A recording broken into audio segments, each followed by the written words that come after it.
TH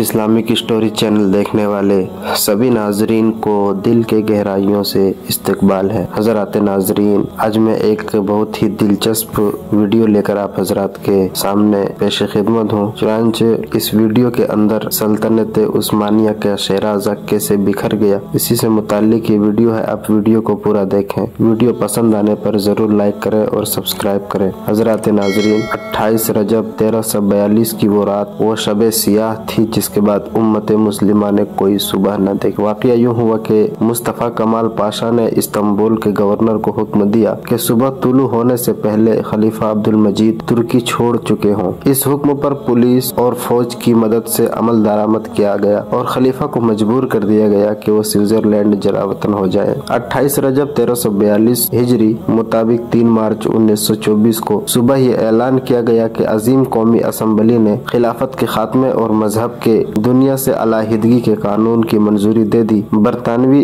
secretary خارجہ lord Curzon نے کہا کہ ترکی تباہ کر دیا گیا ہے، اب وہ کبھی بھی اپنی عظمت رفتہ بحال نہیں کر سکتا کیونکہ ہم نے اس کی روحانی طاقت یعنی خلافت عثمانیہ کو تباہ کر دیا ہے۔ خلافت کے خاتمے کے بعد امت کی حالت ایسی ہو گئی جیسے پرورش طلب بچہ اپنے والدین کے سائے سے محروم ہو جائے اور خود غرض دنیا میں اپنے بقا کی جنگ لڑنے کے لیے تنہا رہ جائے۔ خلافت کے خاتمے کے ساتھ ہی استعماری کفار بھوکے بھیڑیوں اور گدھوں کی طرح اس امت پر حملہ آور ہو گئے۔ انہوں نے اس امت کا خون چوسنے کے لیے ایک دوسرے سے لڑنے سے بھی گریز نہ کیا۔ اسلامی شریعت کو معطل کر دیا گیا، سرزمین خلافت کو چھوٹی چھوٹی ریاستوں میں تقسیم کر دیا گیا اور ہر ریاست کو اپنا آئین، قانون، قومیت اور جھنڈا دے کر تقسیم کر دیا گیا۔ اسلام کی عادلانہ معیشت کو مغرب کے سرمایہ دارانہ نظام سے بدل دیا گیا اور مسلمانوں کے معاملات کی نگرانی اسلامی حکومت کے بجائے سیکولر کردار حکومتی ڈھانچے کے ذریعے کی جانے لگی۔ مسلمان خلیفہ سے کتنی عقیدت اور محبت رکھتے تھے اس کا اندازہ اس سے کیجئے کہ خلیفہ مستعصم باللہ کی شہادت پر شیخ سعدی نے ایک دلدوز مرثیہ کہا، باوجود کہ آپ مرکز خلافت سے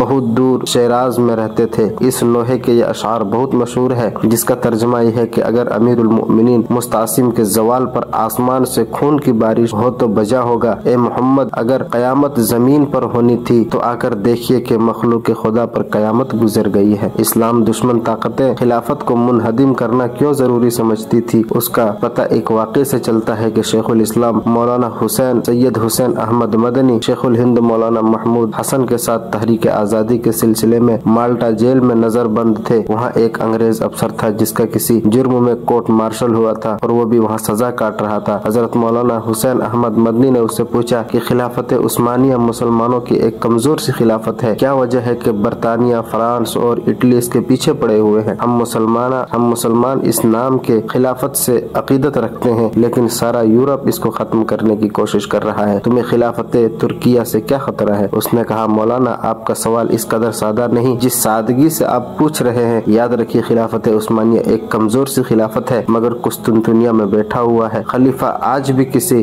غیر مسلم ملک کے خلاف اعلان جنگ کر دے تو مراکش سے لے کر انڈونیشیا تک مسلمان نوجوانوں کی بھرتی شروع ہو جائے گی۔ سارا یورپ ان دو لفظوں خلافت اور جہاد سے کانپتا ہے۔ یورپ کے تمام ممالک متحد ہو کر ان دو لفظوں کی قوت کو ختم کرنا چاہتے ہیں اور انہوں نے یہ کر دکھایا۔ خلیفہ عبد المجید ثانی کی معزولی اور سقوط خلافت کا اقدام امت مسلمہ کے لیے 20ویں صدی کا سب سے بڑا حادثہ تھا۔ مسلمانوں کا مستقبل تاریک ہو گیا، مقامات مقدسہ اغیار کے قبضے میں چلے گئے، عالم عرب میں اسرائیل نے جنم لیا، پاکستان دولت ہوا، افغانستان میں آتش فشاں پھٹا، بابری مسجد نے چیخو پکار کی، عراق کا عرق نکال دیا، لبنان خون میں نہا گیا، شام اور برما کے مظلوم مسلمانوں کے خون سے ہولی کھیلی جا رہی ہے، غزہ میں جاری اسرائیلی دہشت گردی سب کے سامنے ہے، مسلمان یتیم اور لاوارث ہو گئے ہیں۔ ضروری ہے کہ ہمارے خاص و عام نظام حیات اور طرز حکومت لینے کے لیے اقوام مغرب کی طرف حریصانہ نظروں سے دیکھنے کے بجائے اپنا رشتہ تابناک ماضی سے جوڑ لیں اور شاہراہ خلافت پر گامزن ہو کر ایک حقیقت شناس مرد قلندر کے اس کہے کو سچا کر دکھائیں کہ اپنی ملت کو قیاس اقوام مغرب پہ نہ کر، اپنی ملت کو قیاس اقوام مغرب پہ نہ کر، خاص ہے ترکیب میں قوم رسول ہاشمی۔